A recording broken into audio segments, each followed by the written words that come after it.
Welcome to Bunny Hugs and Mental Health, the podcast that deals with all things mental health. We talk to professionals, survivors, and loved ones about their sometimes informative, sometimes uplifting, and sometimes tragic stories. I'm your host of the show, Todd Rennebaum, advocate, recovering addict, experienced sufferer of depression and anxiety, and author of the children's book, Sometimes Daddy Cries.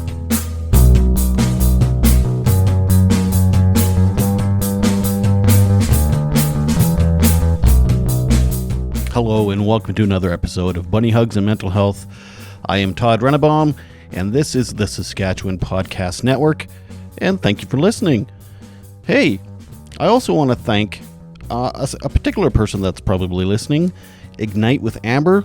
She was very, very nice and left a nice review and a rating for the podcast, which I very, very, very much appreciate. And I encourage others like yourself who has yet to leave a review and a rating to please go ahead and do that. It literally takes mere seconds. You don't even have to turn the podcast off. You can keep listening and do it. I believe Spotify, you can also do that somewhere now, but definitely on Apple. So please do that. I would really, really like that. And before I forget, I'd like to make a correction from last week's episode where I spoke with two wonderful men, one Chad Miro, and the other one I said his name was Spencer Mitchell. It's actually Spencer Michael. So my apologies to Spencer, and that's a really, really great episode. So if you haven't listened to that one, I highly suggest listening to that one. Next week, I'm speaking with Christian Lillington. He is an author, but before an author, he was in the Canadian military for 26 years, and he's been diagnosed with PTSD.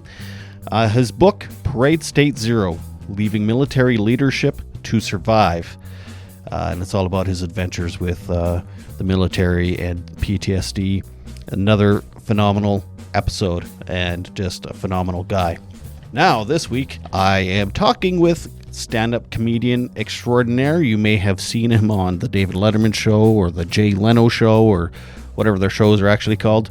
He's been on Just for Laughs, and you just go online, Google Jeremy Hotz, and sit down and laugh. Or you can stand up and laugh. You can walk around and laugh. I don't care what you do, but watch his videos.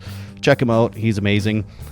He has generalized anxiety disorder, and he has a service dog that he takes on the road with him and everywhere with him. So we talk about that. There are times where we both kind of go off topic of mental health, and we just talk about stuff, and he just makes me laugh the whole time.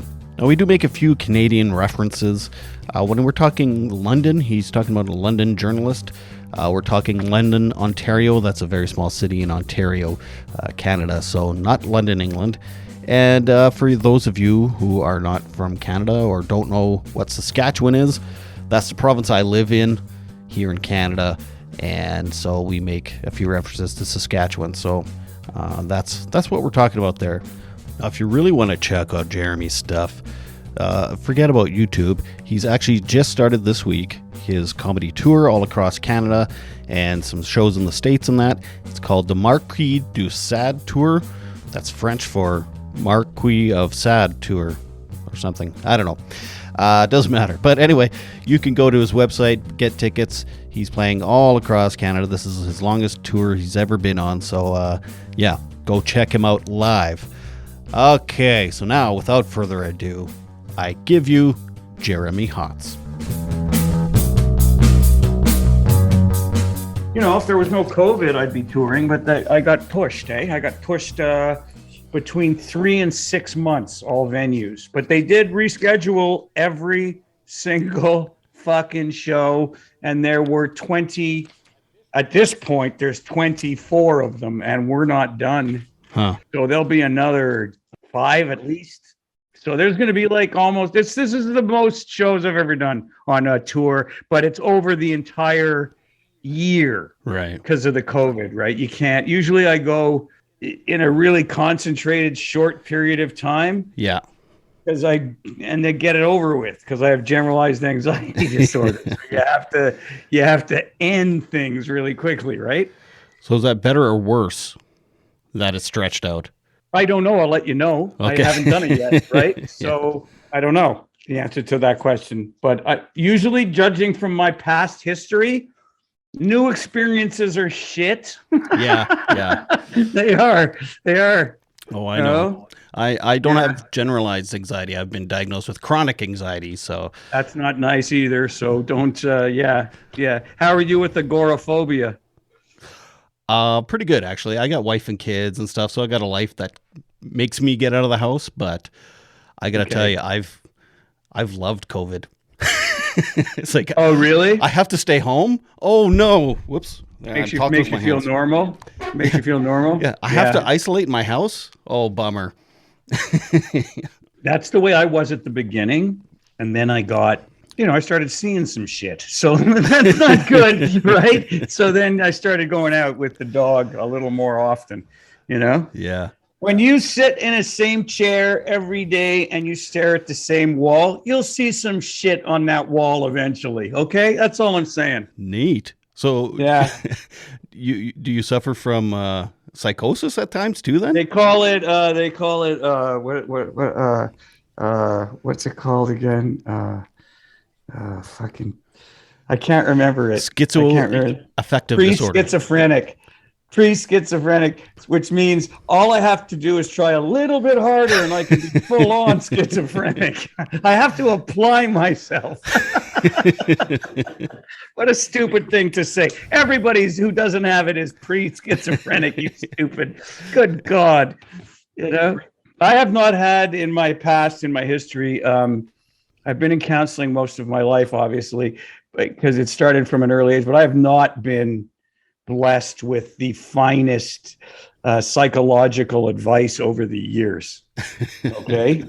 I'm older than you, and I came up at a time when psychology and psychiatry was the baby stages. Yeah, it wasn't very good, was it? They said they sent me to a psychiatrist when I was 8 years old, and he said I was eating too much ketchup as a child. That was his diagnosis.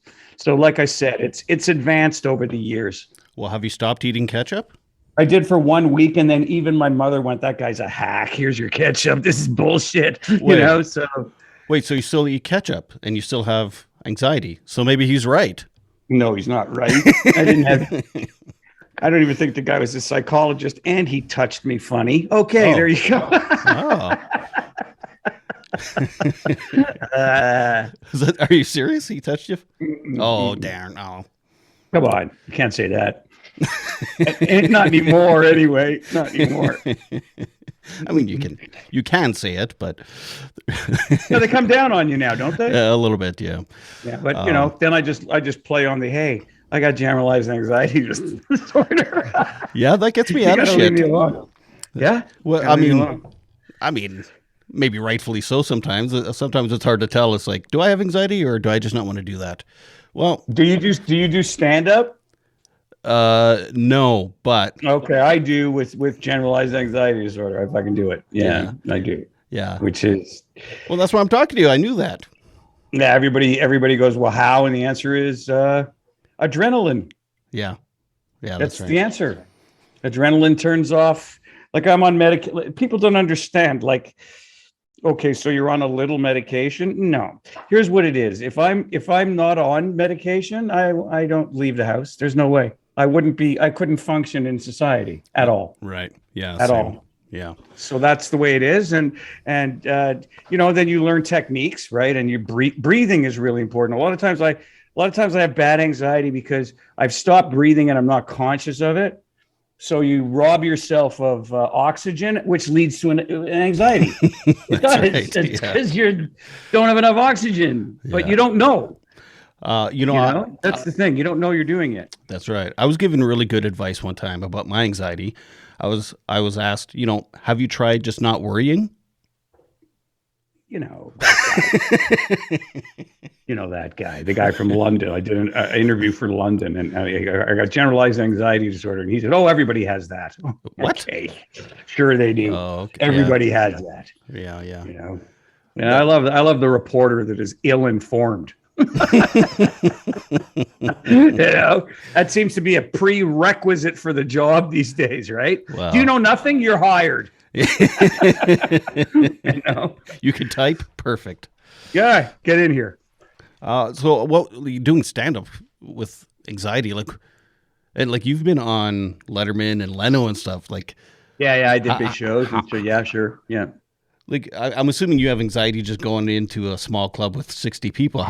It doesn't matter the size of the show or the importance in your own brain as to it doesn't matter. You can get hit with crippling anxiety when the show means absolutely nothing, or not at all, and it's the most important show of you can't. It doesn't work like it does for me. It doesn't work like how intense the situation is at all. Not at all. Yeah. And it's always before, never after. Sometimes a little bit after, but always before, and sometimes days before the event starts. Days.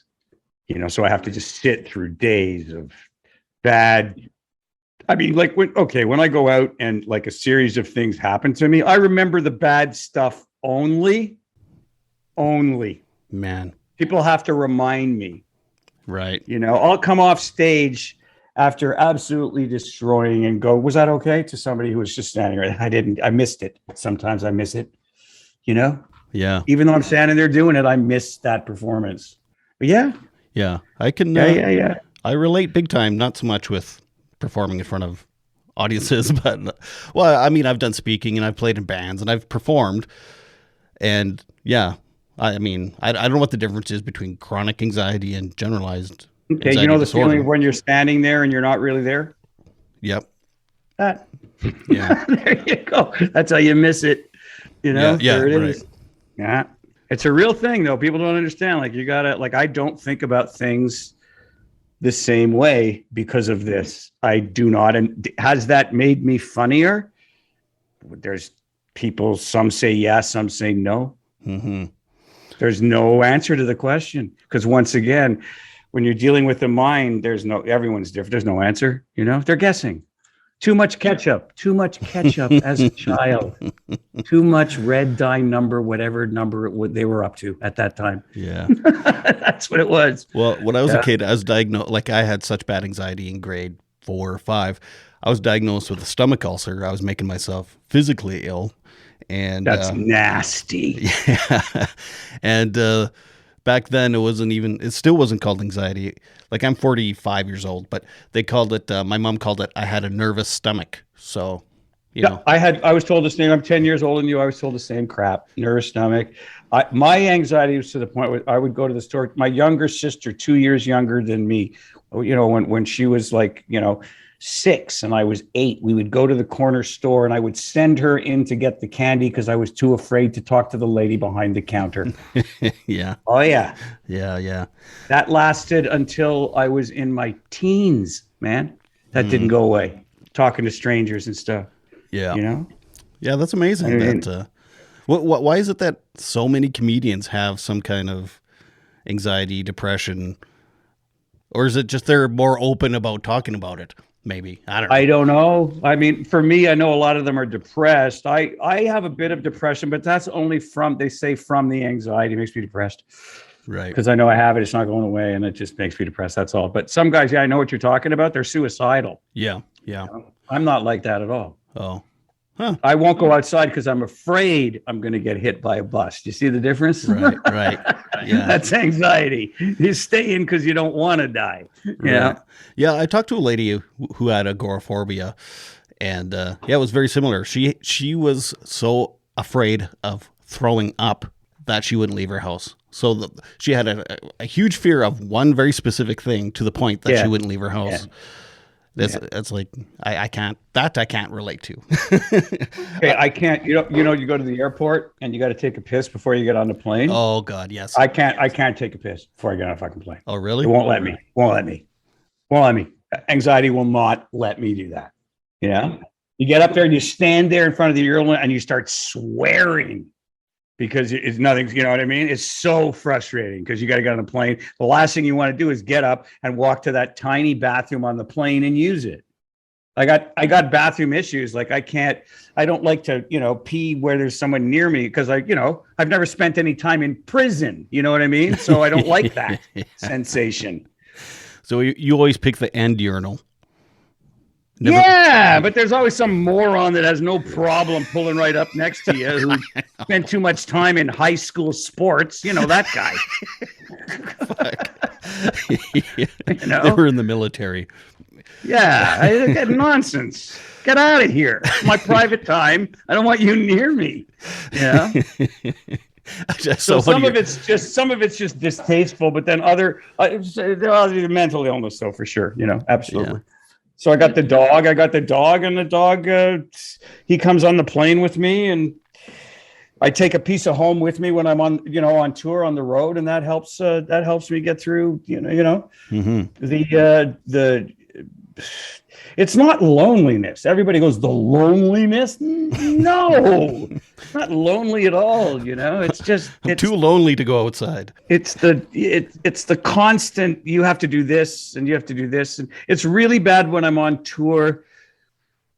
About the middle of the tour, the big long ones, because it's so repetitive. Like you get up, it's the autograph line. That's what kills everything, right? So what you do is you get up, and then you go to the theater, and then you do the run through, and then you do the show, and then I got to go after the show, and then there's an autograph line, and I'm standing there for about an hour and 10 minutes. Mm-hmm. And then we go out and get something to eat, go back to the hotel, get up at 6:00 in the morning, fly to another city, and do it again.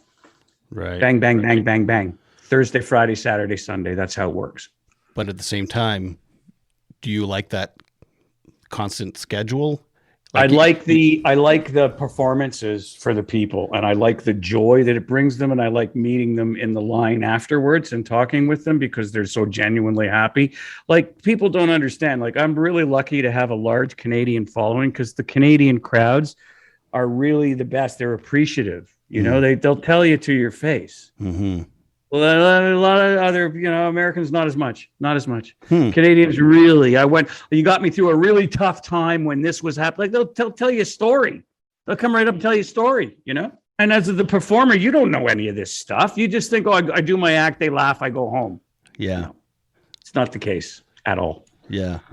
Does that give you more anxiety knowing you're actually touching people's lives? Yeah, you don't want to hear that crap. Just stop telling me. You're right. You're right. Just say you've never heard of me before, and then I'll be better. Yeah. Yeah. I'll be better, and CTV will be happier. Canada AM. Mm-hmm.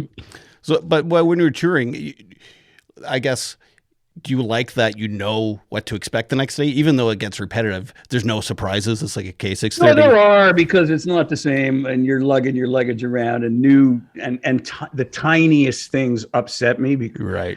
And so those things happen, and then I'm on them, but sometimes because of that, I'll just talk about what happened during the day on stage at the theater show and kill with it because it's so fresh to me that I'm genuinely furious, and they love that. They love when I'm absolutely really angry about something, I think it's funny. Well, let me ask you something. I'm in Saskatchewan. I'm from Indian Head, Saskatchewan. Where? Indian Head. It's about an hour outside Regina. Is it shaped like an Indian head? No, but we have a big Indian Head statue on the highway. And then the town kind of formed around that? Well, sort of. The smallpox, took out a lot of native lives, and there was a lot of skulls found around here, and that's how they named it. Oh, is that what it's from? I saw that on one of those one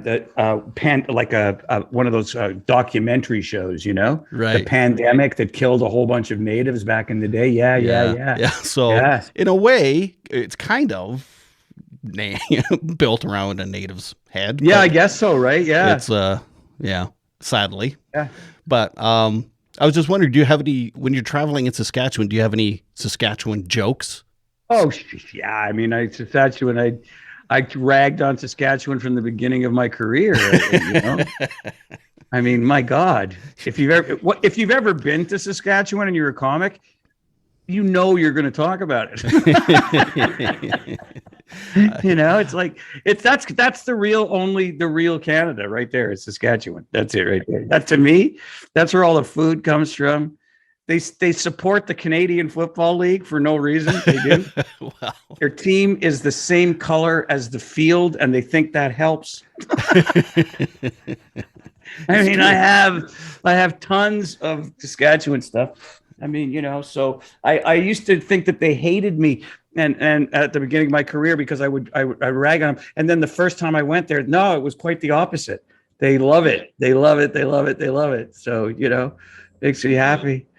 Saskatchewan's always been really strong for me, that and Halifax for some reason.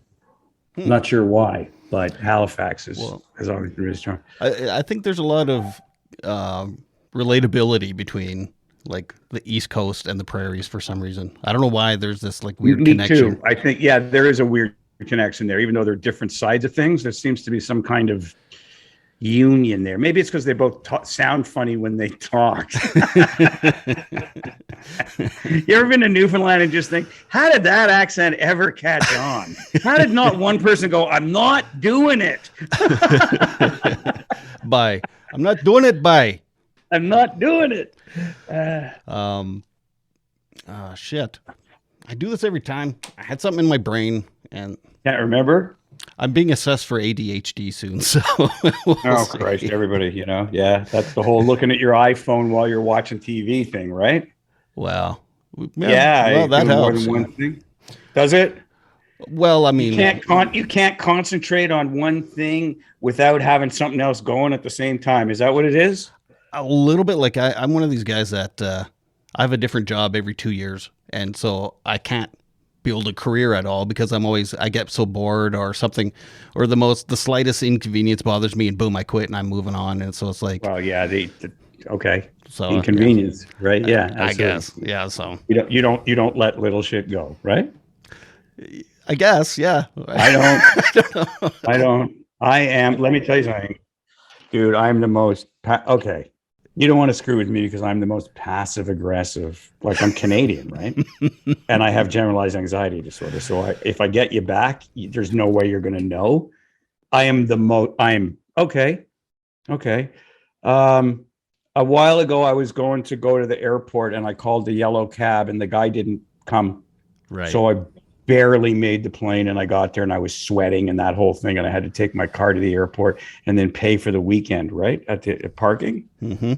So I call a yellow cab and I send it to a bogus address ever since that day.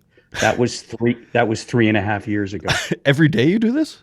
Well, every couple of days. I'll call a bogus address. Yeah. Sometimes I'll sit in the like I'll call them from like an outdoor cafe and watch the guy pull up. Oh my God. Oh yeah. Don't screw with me. I will not let it go. And they're still paying for it. That's all I'm saying. That's all I'm saying. Till the day you die. Here's the beauty of a crime like that. They'll never come after you because even if they figure out it's you, they don't have the time. What do they charge you with? They don't have the time because at the end of the day, you're just an asshole. That's all you are. You're not really against the law. You can call anyone you want. It's your I would love to. I love it if in like 20 years you found out you accidentally gave the guy the wrong address. It was your fault the whole time.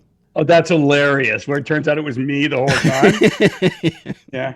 And then someone tells me that and I just do this, and move on. That's the gag at the end. He doesn't even care. That's very Always Sunny in Philadelphia kind of thing. What they do on that show? I've never watched it because I thought the title was too long. It is too long. And not only that, I've been to Philly and I've seen clouds. So there you go. They're lying to you. They're lying, I actually I have another stand-up comedian I'm going to be talking to in a little while here, Big Daddy Taz. I don't know if you know much about him, and he's got bipolar, so Jesus, get out of there. Do you have a magnet? God, get out of there. and then bipolar. I don't know if you've ever heard of Rodney. Oh, shit.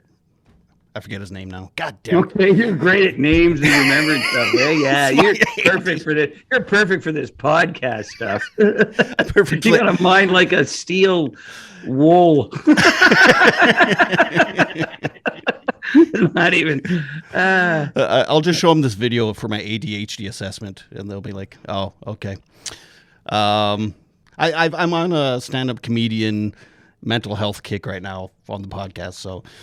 Really? Is that what you? Oh, you're talking to a bunch of comics that admit that they're screwed up. Yeah. So you're number one.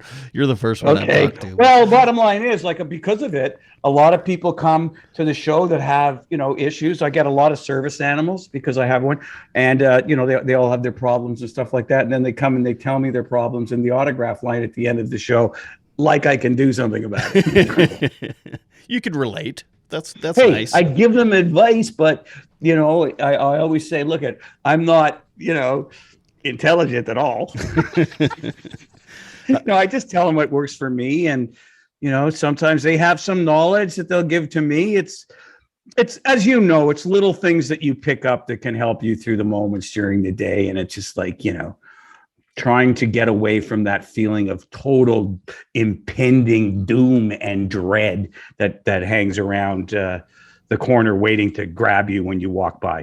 That crap. That's just, people don't understand. It stops you from doing productive things. Absolutely. Is what it does. Was this just situational, or like DNA, or was there some kind of trauma that I come from a highly overachieving family where everybody, probably that they think they don't know. They're just a bunch of people with beards guessing. That's all that's what a psychologist is. Just a guy that won't show you his whole face because he's hiding something. I've been in counseling for too long. I just say stuff. Sometimes, I would stop going to see a lady because she was just laughing the whole time. And then I realized that I was paying to entertain her. That was garbage. That was garbage. That is garbage. So I started having sex with her to even it out. Yeah, there it is. Wow. There it is. Wow, that is passive aggressive. Very passive aggressive. Very passive aggressive. I stood really far across the room. I'm going to get my 150 out of her for an hour. 150? Are you kidding? This is LA. It was 325, man. Yeah. Good God. Welcome to Beverly Hills Cop 4. Jesus. Lord. Yeah. Oh, yeah. Yeah, it's expensive. Man. But it's true. They do just guess. Like, even my psychiatrist is like, here's some meds.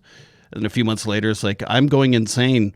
Okay, try these ones instead. It's not an exact science. And yeah, I know I went through a series of, you ever get like, they give you the pills and then it gives you like, I got horrible stomach aches from one of them. I had to get off it. Oh, no. Just killed my stomach, and then I didn't take that again. But it was like one of those, okay, don't take them anymore. Oh, all right, try this. Okay, geez, you got more of these? Oh, there's 80 of these, 80 different kinds. We'll get you one. We'll just bear with us, and we'll try a new one every year. And what if you only get it when the time I'm 78? You fucking, Just take them all. Yeah, Yeah, well, I had one that gave me sexual issues, but... I've had one that if you don't take it at the exact same time every day, you feel garbage. You feel terrible. That's what I'm on. Is it a fixer? Yeah. Effexor, yeah. That's exactly what I'm on. It. If you don't take it at the exact same time, then I mean, even 10 minutes late and you're the next day, you're not feeling that great. Yeah. It's true. I know.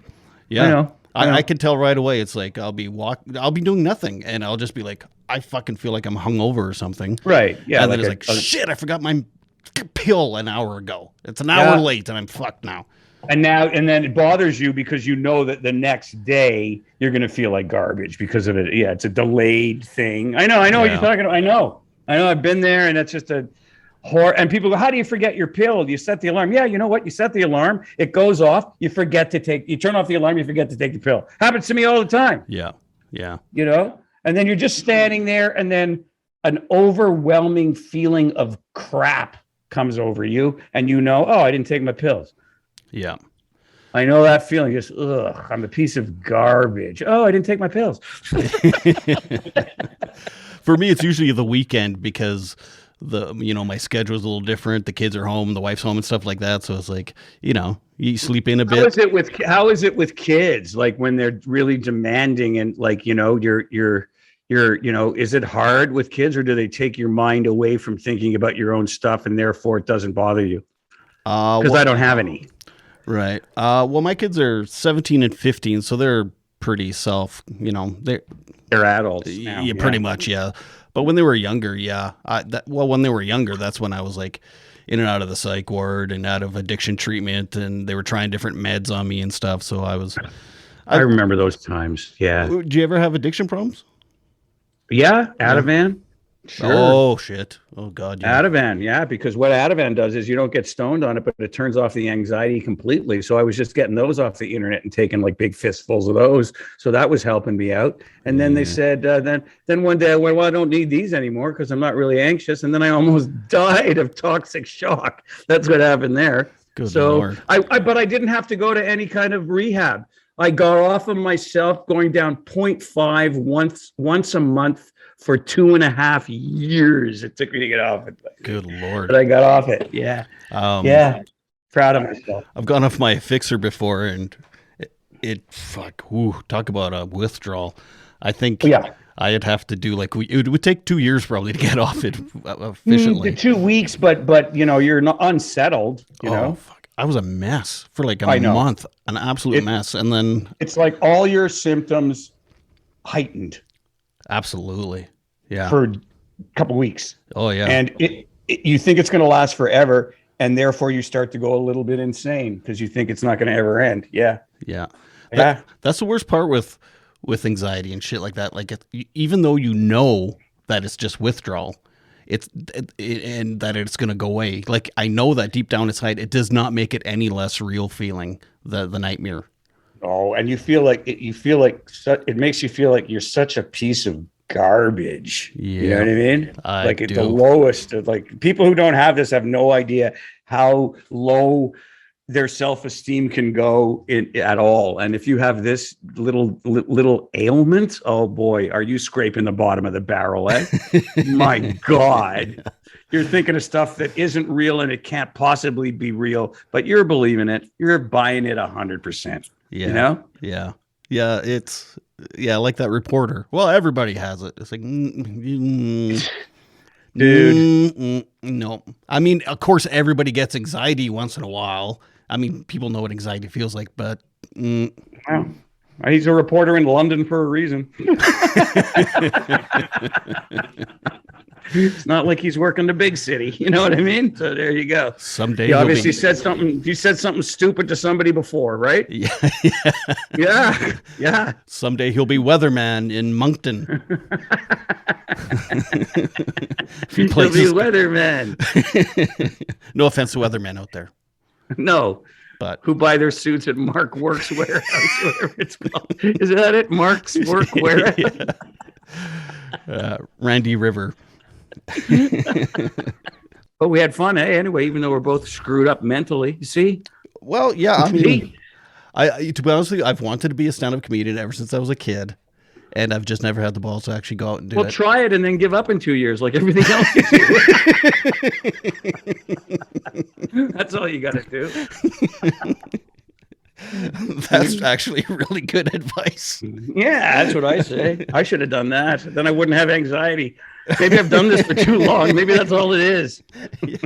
You'd make a great accountant. Oh, my God. How much anxiety can you get from that? Oh, geez. Numbers, man. Math was my worst. I was an English guy in school. It was always English and speaking in English. And that's the only thing that I was good at. And numbers are just, I don't like numbers. You know, some people love them. You know what I mean? Some people are really good with numbers. They can look at a woman's chest and tell you exactly what her bust size is. I cannot do that. I don't have that kind of knowledge. And I'll stare till I figure it out. Yeah, I'll just keep looking till I get it right. So you mentioned that sometimes fans bring their support animals. Yeah, they do. I love that. I got some pictures of the dogs lying in the aisle by the owner's feet and stuff like that. And then I bring my dog Shaq, and then they'll meet the dogs afterwards and we take pictures of that. So It is a night. Dogs are allowed, and once in a while you'll hear a dog bark in the theater, and everybody cheers. It's a great thing because dogs are allowed, and What's the weirdest support animal you've seen? No, they don't. They don't. Lady brought her cat in one of those, the ones with no hair, the bald cat, the ones that you just pink skin with veins running. It must be like man's balls. Jesus, my good God, good Lord. Anyway, they brought that. I didn't touch it, but I looked at it through the hole in the bag, and it was, it's an animal. I wouldn't get one of those. Because I always I really wouldn't. Always hear, you see on articles or on Facebook or whatever, people that are like get kicked off a plane because they had a fucking potbelly pig or a turtle or some shit. I'm like, ostrich. Somebody brought an ostrich on the plane like that. Yeah, I know, an ostrich. Not even emu, like an ostrich. I always thought the emu was the shitty ostrich. Like, it's not as big, it's not as colorful. What is it? As soon as you say, "What is that? Is that an ostrich?" Someone goes, "No, that's an emu," and then the person goes, "What?" Every single time.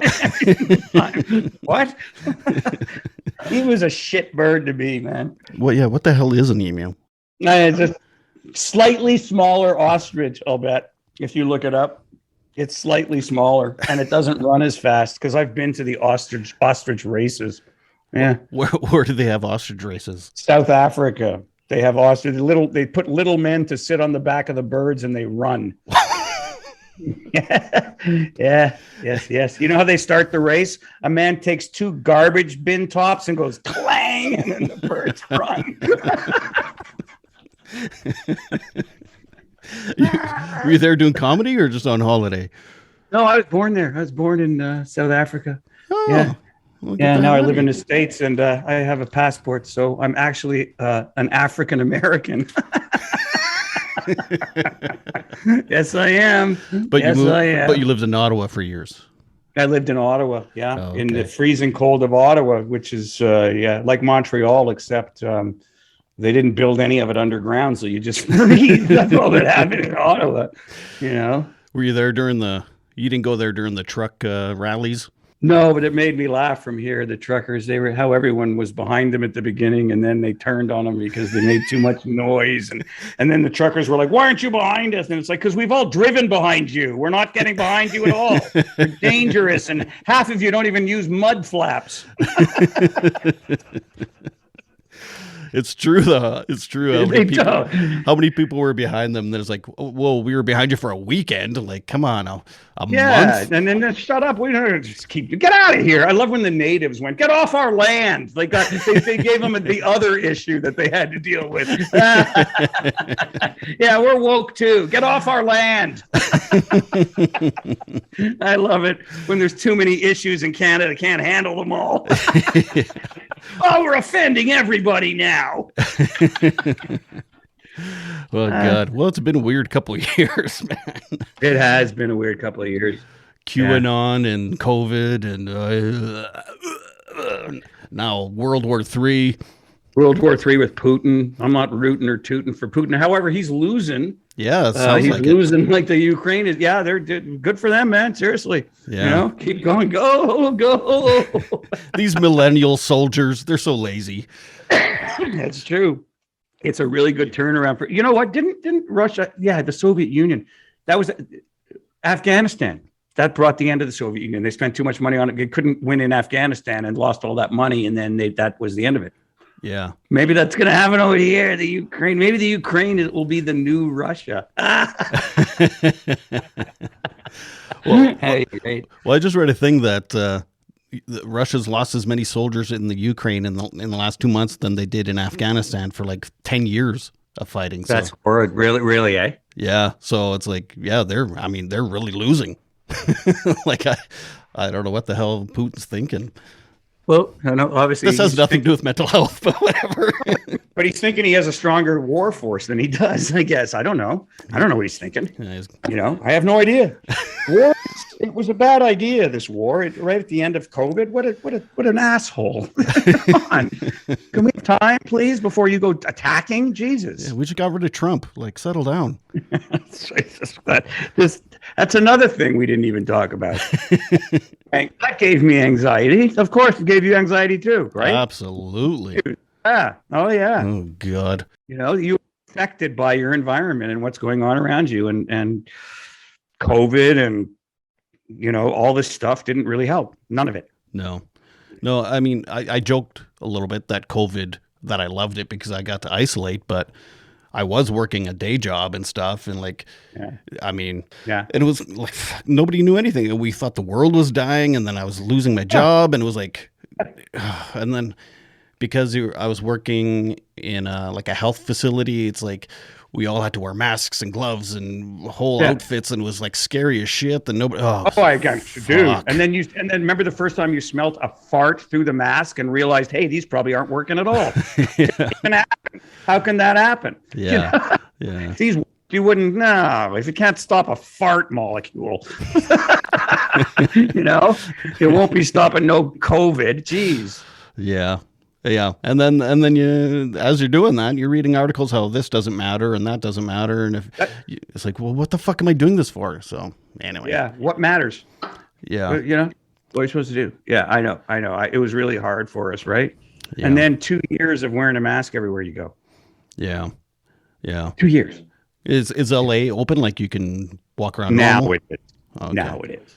Okay. But 2 weeks ago, you still, like when I went to Gelson's, I still wore the mask, and there's still people wearing the mask in Gelson's that are working there. But the people now have relaxed. And I live in West Hollywood, which is the closest thing to Canada that you're going to find in all of the United States. It really is. Right. Yeah. So this is the closest. This is left Canada, closest thing you can get. And they're now starting to say, okay. Oh, okay, yeah. But then I heard today from Canada that they're anticipating another surge. Oh yeah, there's some new variant that's combined with some other variant thing. Yeah. Oh fuck. Here in Saskatchewan, we're a lot more right wing than the rest of the country. That's right. You're like Calgary. You're like Alberta. Yeah, that's I know. Right. So they've lifted all the stuff a few weeks ago or something. But the only that I did of the original dates of the tour was Sherwood Park, which is in Alberta. Mm-hmm. They were the only one that went, yeah, we don't care. We're doing it. Because they're still working on getting rid of tuberculosis there, I think. They're not COVID yet. So I did that, which was really good because I got to do one, and now the rest of them are going to fall into play. Okay. So you didn't do Regina in January. I noticed that was a date. Oh, I'm coming to Regina. If you visit Hotz.com, all the new dates are up, and all the tickets are on sale there. So you can do that. And if not, I got a radio show coming too. Oh, nice. Yeah, I've got a radio show on Sirius XM that's starting next month called The Hilarious House of Hotz, where I interview like celebrities. That's pretty much the joke right there. That sounds unique. Yeah. Interview these celebrities, so it's not because it's me, it's not really a normal interview, right? Yeah. The point of it, I don't really have, little things like, questions. But, I have other stuff like, attitude. Passive aggressiveness. Passive aggressive behavior. Yes, I do. You can be passive aggressive to Will Smith now. Oh, Will Smith. I had the great joke about that. I said, next time I'm on stage, I hope Will Smith walks out of the shadows and hoofs me in the nuts. I could use the publicity. There you go. Well, it sounds like Chris Rock's tour has now been selling out. So yeah, good. You know what I mean? We take the crap all the time. He had absolutely no right to do that. That's assault and battery, for Christ's sakes. You can't just walk out. And he didn't see him. I've been on stage many times. You don't see someone coming out of the dark like that. He didn't even know he was there. He didn't even know. And he's working at the same time. My God, really? And you're in the entertainment business, and you do something like that? Are you kidding me? Yeah. Weak move, Will Smith. Really weak, Willard. Well, he's a huge fan. He listens every week. So, yeah. So, Will. No, I'm kidding. I have no idea. I probably have 30 listeners in Yorkton. Where? In Yorkton. That is where Yorkton is. Is that the entertainment district in Saskatchewan? Yeah, Yorkton and Melville. I knew it. You know what I like? I like playing. I'm going to it. Casino Regina. I love it. Ah, it's a nice room.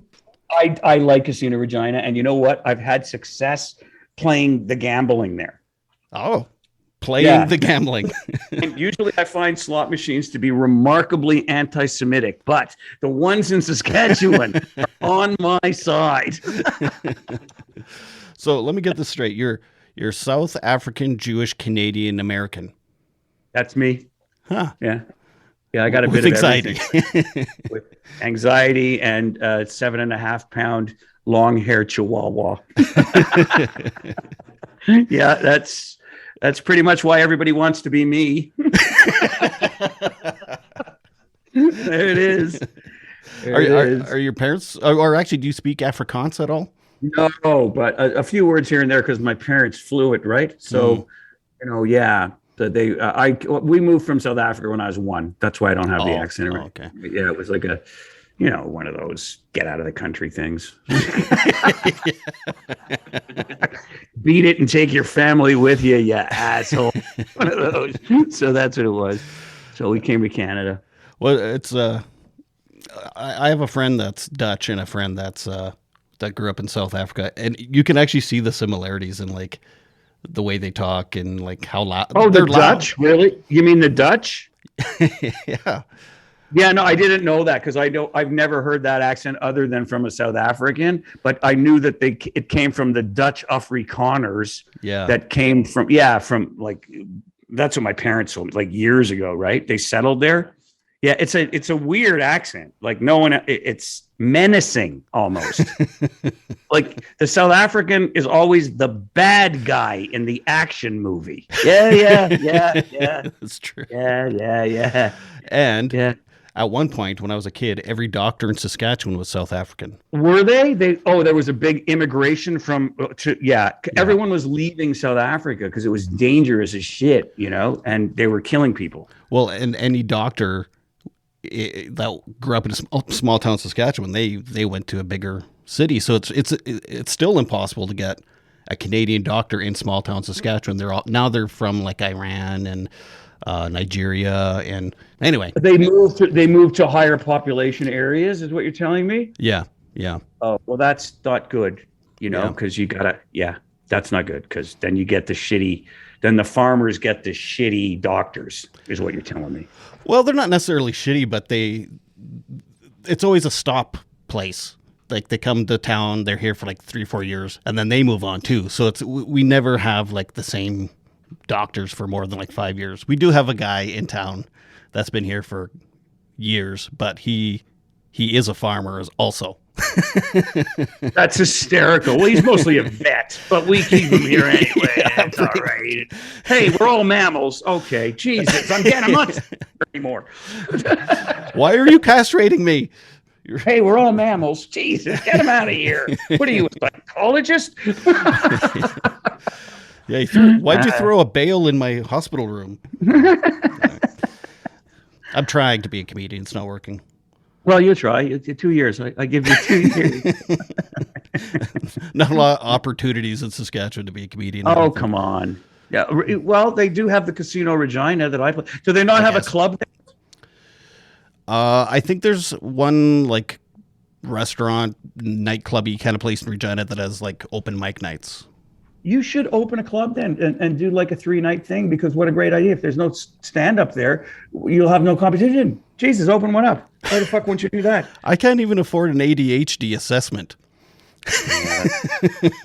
Funny. That's the problem, you see. Yeah. You don't have Well, you can lend me some, right? Me? You can win some in the casino in Regina. If I go to Casino Regina, I'm going to be gambling. I know exactly the game I'm going to be playing. Yeah, I do. Is it slots or is it cards or? I tell you, it's my secret thing. If I come see you at the casino, would you say hi to me? Yes. Oh, okay. Yes. Maybe I'll bring my dog. I've been very successful with video poker. Oh, very successful. over the years. I'm extremely, like, you know, the way you know what your game is. Mm-hmm. Yeah, there's no question. For me, it's obvious. It's obvious, you know. But here's the bad thing about it: win or lose, I can only gamble a certain amount of time, and then I get really sick of it, man. I can't do it. It has nothing to do with winning or losing either. It's just I can't sit there anymore. You know, I just can't. For someone with anxiety, I'm surprised you gamble at all. I was in Vegas twice, and I gambled for 10 minutes, combined gambling time in Vegas. And I spent $100. I spent $100, and I was like nauseous the entire time. I was so full of anxiety. I was like, really? Yeah. Hey, like you care about like because you care about how much money you have, right? Well, that's one of my triggers. Yeah, is finances. Okay, put yourself in my position. Obviously, I do not for many years, so that isn't an issue for me. Fair enough. But what's an issue for me is the unfairness of the game to me specifically compared to the people that are sitting around me. I can't handle that at all. When the guy's winning near me and I'm not, it's like the referee that makes a bad call in a hockey game. I lose it, even though it's not my team. It doesn't have to be my team, and I lose it. I cannot stand the officials dictating the outcome of the sporting event I'm watching. I can't stand it. Okay. Yeah, I'm the same way. They skate around. If it's hockey, they skate around like they've made the right call. I can't stand them. All right. That's it. What I love is when they make a bad call, and then later in the game, they'll like make a bad call against the other team to make up for the bad call. Yeah. That's the total disgusting grossness of the National Hockey League. What you just said right there. They try to even it up. Yeah. How about two wrongs don't make a right, asshole? Come on, man. Should we be good watching sports together? Because, you know, all you'd hear is the neighbors slamming windows closed. It's a little, well, I was going to say I'm less interesting now that I quit drinking when watching sports, but that's not true. I'm just as passionate. Yeah. Oh, I'm a Leafs fan. I haven't won in my lifetime, and I'm an old man. It's horrible. That's a horrible thing, you know. Hey, I'm a Rough Rider fan. You know, it's not a whole lot different. But they win. They've won the Grey Cup. They have in the last little while here, in the last decade or so. But for a long time, it was like 30 years without it. Saskatchewan should have a hockey team. They totally support that. I think they totally would. Yeah, you know? Yeah. They should have a hockey team. They've had teams like do like preseason games in Saskatoon and stuff, and people fly there, right? Oh God, yeah. I mean, do you have like a minor league team that plays and it's well attended? I'm sure we do. There's like the 17 and under kind of teams. Yeah, that's what I mean. Yeah, like yeah. Oh, yeah. There's lots of those. Yeah. See? Oh, yeah. We got tons of those teams. But even like Winnipeg Jets, I mean, there's guys that drive out of Regina to go see them. Like they have seasons tickets. That's like a 5-hour drive. That's crazy. Yeah. I mean, I think you're right. I think Saskatchewan could have its own team if there's. I know they could. If they're Canadian, they're absolutely. They're all Leafs fans and Canadians fans. They could be Saskatchewan's fans. Absolutely. Yeah. And if you had a team, they would be. Yeah. Or Nordiques fans. Where did they go? Colorado, right?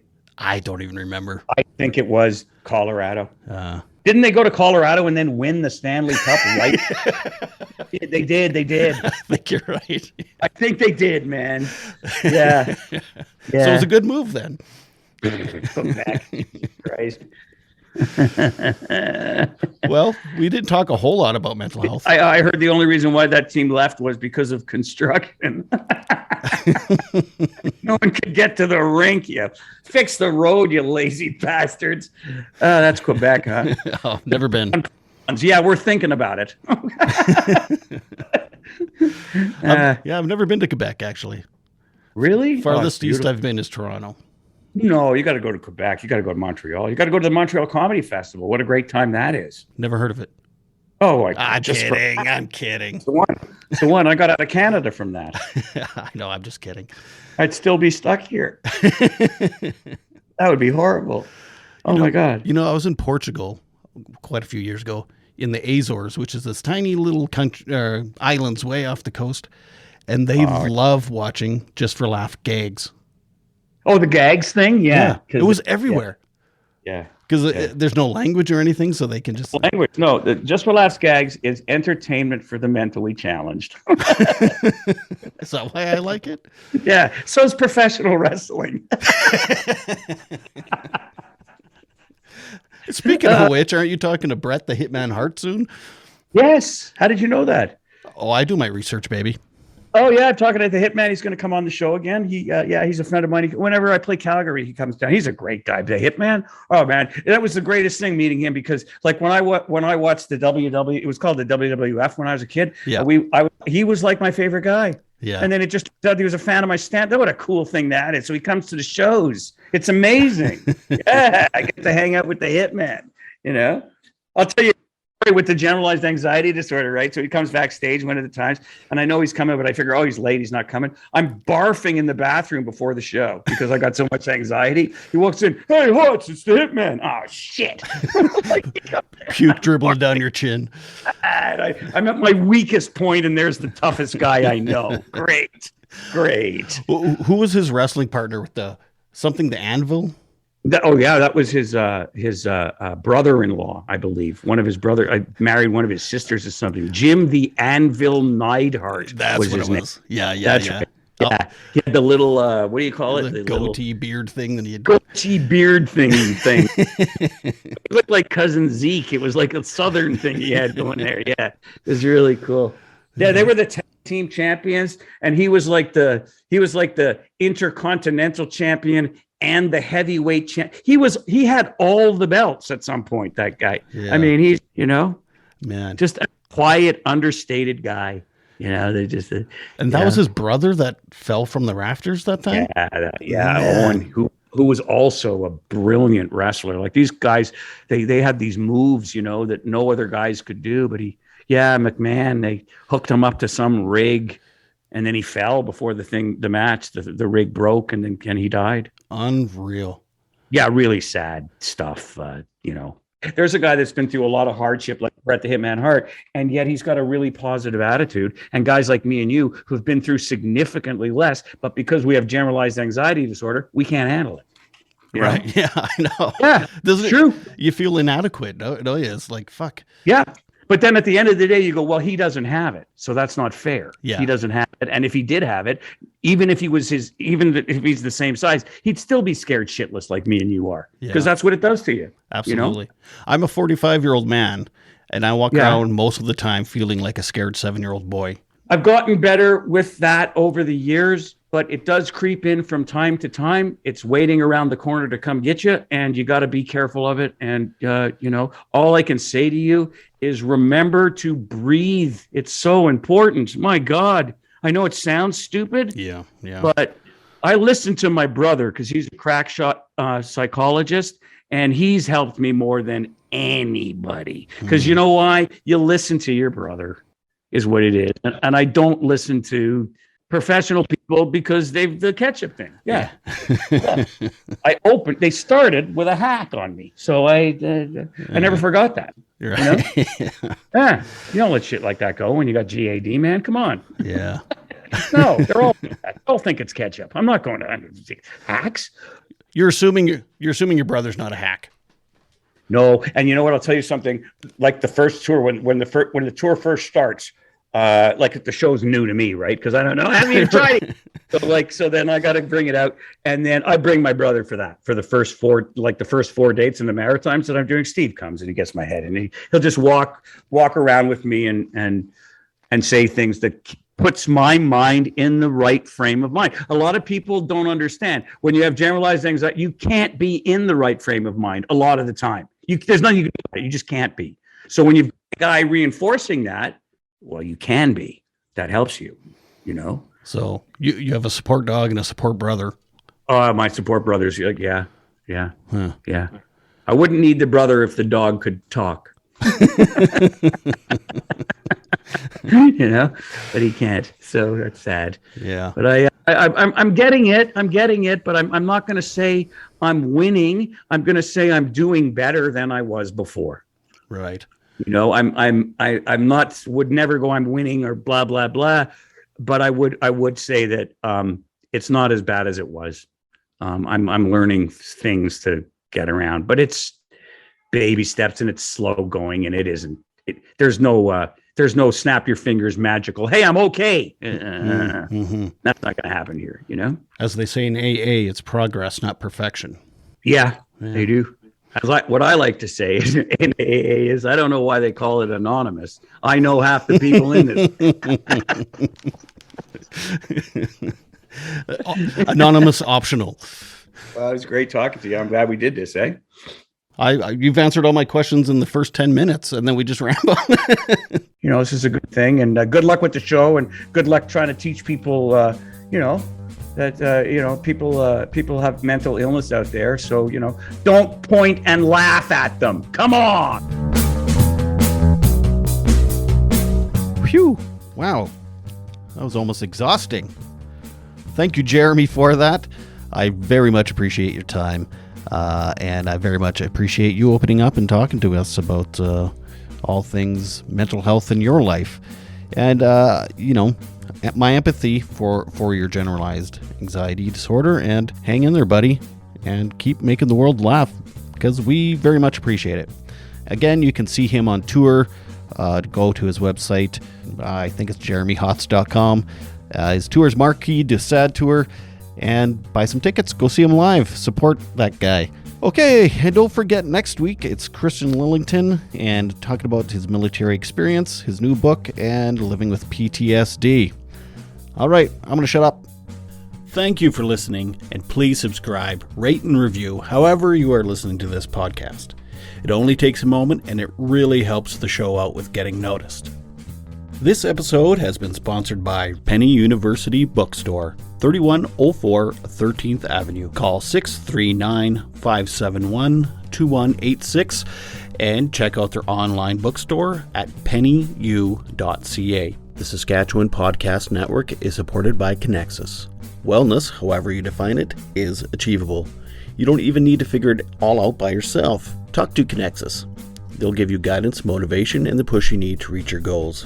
They've got you. They're your financial partner, and they know you can achieve your very best, your financial best.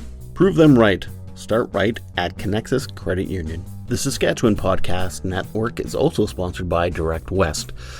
Are you a business owner looking for new avenues to promote your business? Direct West digital billboards are a great opportunity to highlight a new product, new promotion, or anything else you'd like your customers to know about. You can get local, expert marketing help for your business at directwest.com. If you are having a mental health crisis, please call the Canadian Crisis number at 1-833-456-4566. In Saskatchewan, the mobile crisis team in Prince Albert is 306-764-1011. In Regina, it's 306-525-5333, and in Saskatoon, it's 306-933-6200. Don't forget to check out my children's book, Sometimes Daddy Cries. Sometimes Daddy Cries is told through the eyes of a boy whose father suffers from depression. He sees his dad get sad, rest, and even go to the hospital, all while comparing his father's depression to a physical ailment. Available on Amazon.ca. I'll see you next time. This is Todd Renebaum saying, make your beds and take your meds. Bye.